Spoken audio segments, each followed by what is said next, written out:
the Pharisees got together and decided to use Babylonian mathematics and use a mathematical point in time to determine the beginning of the month.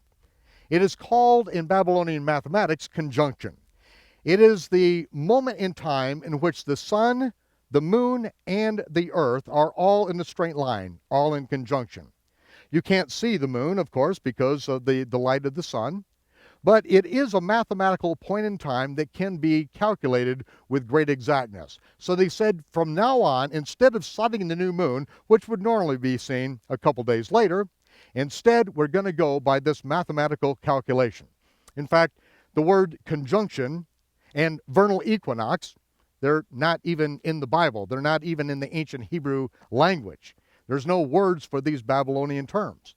But they said this is what we're going to go by, conjunction. Also, we are not going to be inspecting the barley in the land of Israel, and so we are going to go by the vernal equinox, the day in the spring when there's equal daylight and equal darkness. And we are then going to calculate when we're going to do the Passover Seder in our exile according to these Babylonian calculations. In fact, they borrowed these calculations from an Arab who was from Babylon, because the Arabs also go by the new moon, but they also go by their astronomical calculations, whereas the Israelites did not use these calculations. But in the 4th century, that is when the modern Jewish calendar was put in place, and it was stated at the time that when we return to the land, and when the Messiah reigns, we will go back to the original biblical reckoning of time. So we see that the Pharisees actually changed times and moedim. They also changed the way these things were calculated. And a little later in the program, I'm going to introduce you to Nehemiah Gordon, who was raised as a Pharisee.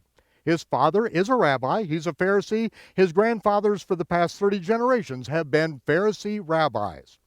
And Nehemiah, because of his background, being raised as a Pharisee, is able to take us into some of the ancient writings and explain the biblical calendar and how it was originally calculated. And I'm going to leave some of the details for him.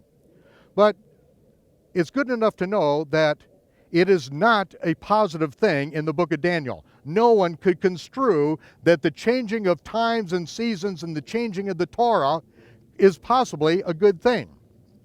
In fact, the Pharisees said that they had the authority to add commandments to the scriptures, add commandments to the Torah that was given to Moses, and they have authority to take away commandments.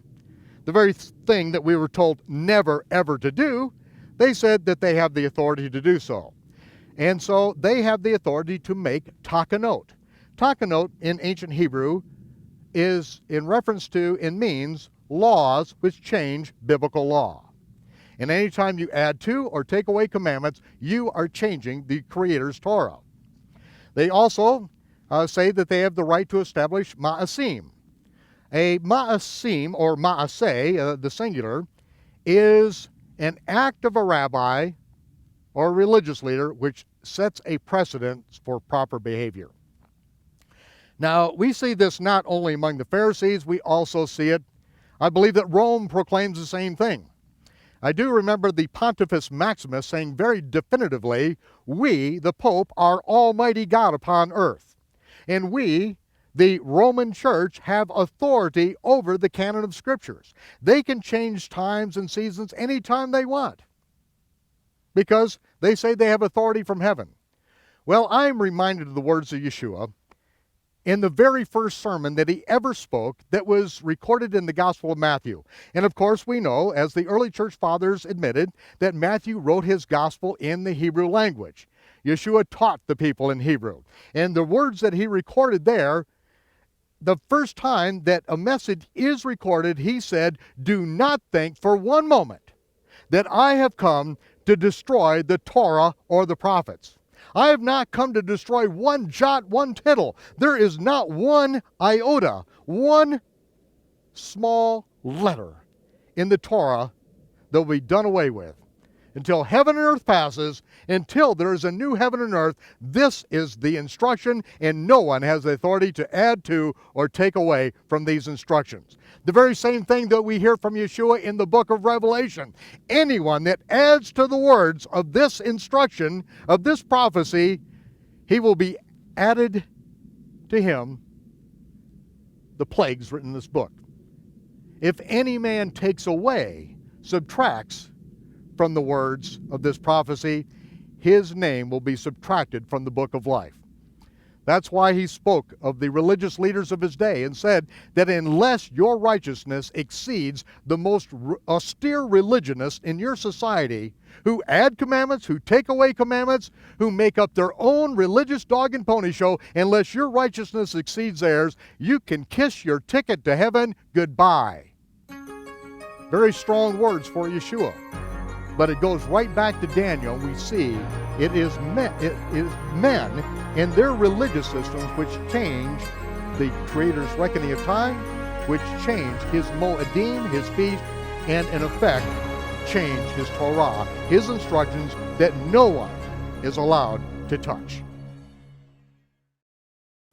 We can follow those who have gone before us, who calculated to change the times and the seasons of the Almighty.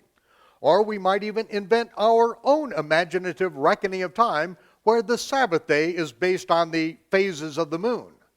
But whether we delude ourselves with the mental gymnastics of a lunar Sabbath, or an invented calendar that confuses the messianic fulfillment of the prophecies embedded in the feast of the Lord, everyone who follows a man-made reckoning of time has opted for willful ignorance of his times and his seasons.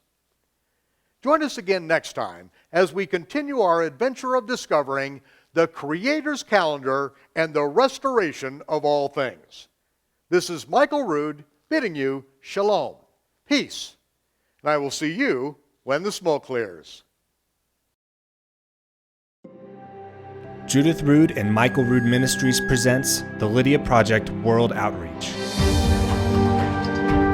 The hope of Messianic followers in Israel. Discriminated for their belief in Messiah Yeshua, Messianic Jewish and Sudanese widows and orphans receive no help from the Orthodox and government charities. It's up to you. Without your help, these women and children will face adversity for the rest of their lives.